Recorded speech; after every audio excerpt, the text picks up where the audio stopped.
नमस्कार, आप देख रहे हैं बिहार तक। मैं हूं आपके साथ सुकन्या सिंह। क्या नीतीश कुमार का धैर्य मध्य प्रदेश विधानसभा चुनाव में टूट गया? इंडिया गठबंधन को दरकिनार कर जेडीयू ने उम्मीदवारों की घोषणा कर दी।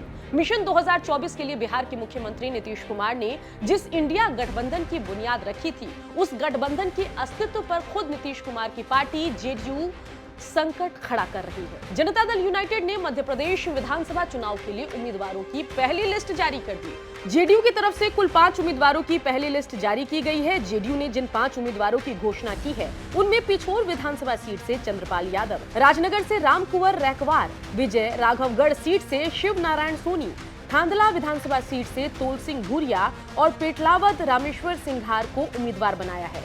नीतीश कुमार ने जब पटना में विपक्षी एकजुटता की मुहिम की शुरुआत की थी, तब विपक्ष में शामिल कई दलों के नेताओं की मेजबानी करते हुए नीतीश कुमार ने यह भरोसा दिया था कि अब बीजेपी के खिलाफ तमाम विपक्षी दल एकजुट होकर चुनाव लड़ेंगे और बीजेपी या एनडीए के उम्मीदवारों के सामने इंडिया गठबंधन की तरफ से केवल एक साझा उम्मीदवार दिया जाएगा। लेकिन मौजूदा विधानसभा चुनाव में नीतीश की पार्टी का धैर्य टूट गया और मध्य प्रदेश में जहां बीजेपी और कांग्रेस के बीच आमने सामने की टक्कर है, वहीं जेडीयू ने अपने उम्मीदवारों को चुनावी मैदान में उतार दिया है। नीतीश कुमार की पार्टी के उम्मीदवारों की पहली लिस्ट जारी होने के बाद बीजेपी ने जेडीयू पर तंज कसा है। बीजेपी के प्रदेश उपाध्यक्ष संतोष पाठक ने कहा है कि नीतीश कुमार का धैर्य इसलिए टूट गया क्योंकि उनकी पार्टी को किसी गठबंधन में तरजीह नहीं मिल रही है। जब जेडीयू को कोई पूछ नहीं रहा, तो वो अब अपने उम्मीदवार की घोषणा कर रहे हैं। बीजेपी ने दावा किया कि लोकसभा चुनाव के पहले इंडिया गठबंधन धराशायी हो गया है। चिंता से चतुराई घटे, दुख से घटे शरीर। आज नीतीश कुमार जी की जो शारीरिक भाषा है, उसको देखकर तो यही लगता है कि वो मानसिक तौर पर किसी विषय को लेकर व्यग्र हो चुके हैं। आज मध्य प्रदेश की सूची उनकी पार्टी ने जारी किया है। गुजरात में, उत्तर प्रदेश में, दिल्ली में, नॉर्थ ईस्ट के कई राज्यों में बुरी तरीके से भद पिटवाने के बाद आज इंडिया गठबंधन ने जब उनको ठोकर मारकर बाहर कर दिया है, तो मध्य प्रदेश के उम्मीदवारों की सूची जारी की जा रही है। उनको अपने पुराने कृत्यों पर भी ध्यान देना चाहिए। वास्तविकता यह है कि बिहार का या राष्ट्रीय स्तर पर किसी भी गठबंधन में नीतीश कुमार जी जैसे नेताओं के लिए किसी भी प्रकार का जगह नहीं। बीजेपी की तरफ से निशाना साधे जाने के बाद जेडीयू ने भी इस पर अपनी पहली प्रतिक्रिया दी। जेडीयू के प्रदेश प्रवक्ता राहुल कुमार ने कहा है कि संगठन और चुनावी विस्तार के मकसद से उनकी पार्टी ने मध्य प्रदेश में उम्मीदवार को मैदान में उतारा है।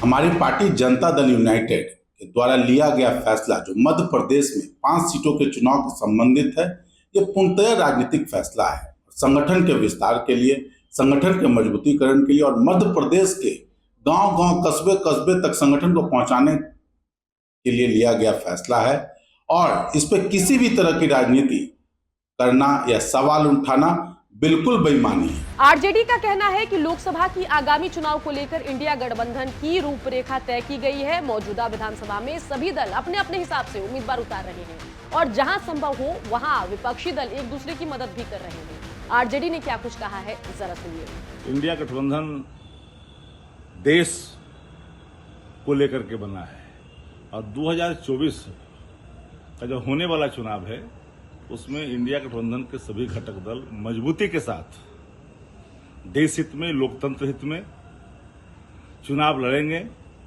और तानाशाह जो व्याप्त है देश के अंदर में, जो संविधान और लोकतंत्र दोनों को कुचलने की लगातार निर्बाध कोशिश कर रहे हैं, उनके खिलाफ देश की तमाम जनता लामबंद है। चाहे वो नौजवान हो या किसान हो या आम जन हो, सबकी चाहत है कि देश में एक लोकतंत्र के मूल्यों को रक्षा करने वाली सरकार का गठन हो। राज्यों के अंदर में हो रहे चुनाव में लोग चुनाव अपने हिसाब से भले ही लड़ रहे हैं और सब लोग एक दूसरे का सहयोग भी कर रहे हैं, और इतनी बात सबको समझनी चाहिए कि हर पॉलिटिकल पार्टियां 24 को लेकर के सेक्रीफाई करने के लिए तैयार है, ताकि देश में स्वस्थ लोकतंत्र बहाल हो। जेडीयू उम्मीदवारों की घोषणा के बाद भले ही आरजेडी सफाई दे रही हो, लेकिन हकीकत यही है कि मध्य प्रदेश विधानसभा चुनाव में जेडीयू के उम्मीदवार की अभी केवल पहली सूची जारी हुई है। यानी इस संभावना से भी इनकार नहीं किया जा सकता कि आने वाले दिनों में जेडीयू के और उम्मीदवार भी मैदान में होंगे। तो ये देखना अभी दिलचस्प होगा कि जेडीयू क्या दूसरे राज्यों में अपने उम्मीदवार मैदान में उतारती है। अगर ऐसा हुआ तो नीतीश की तरफ से शुरू की गई विपक्षी एकजुटता की मुहिम को उनकी ही पार्टी की तरफ से सबसे बड़ा झटका लगता हुआ साफ दिखाई देगा। आपको ये खबर कैसी लगी कमेंट करके जरूर बताएं। पटना से हमारे संवाददाता शशि भूषण की ये रिपोर्ट आप देख रहे थे।